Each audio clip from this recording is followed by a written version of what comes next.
how do you expect the growth momentum to shape up in the coming quarter? I think the going would be good even in the future. And the reason, according to me, is that if you look at the awareness among consumer, that itself is a big change. We are seeing a lot of buying habits which have changed in the COVID times. People are using, and it's not just about allopathic, it's also Ayurvedic formulations. I'm also seeing home remedies which are also growing. So overall, OTC as such is certainly improving the traction in COVID times. And this is primarily because the buying habits, the consumer habits are changing. And I see that, as we go forward from here, some of these habits will continue, and therefore they will be the growth drivers for these the VMS segment even in future. You spoke about consumer behavior, how it has evolved over the past few months, and you also touched upon changes as far as buying habit of consumers is concerned. The digital trust that you spoke about. And a while back, when we were having a conversation, you also mentioned that there's a lot of interest as far as a lot of Ayurvedic products are concerned. So clearly, now this is one segment that is seeing a lot of interest from many of your competing peers as well. What would you say is your USP in this area, and how are you tapping into it to deepen your moat, considering that now health and immunity is a favorite among many companies like yours? Yeah.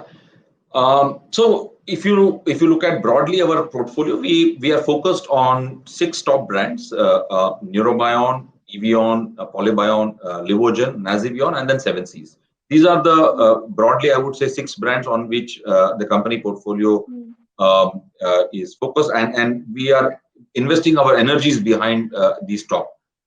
But if you see the application of these products, they are not necessarily in the space of immunity. Neurobion is very clearly a nerve health, portfolio. We are doing extremely well. We are growing our share in that category.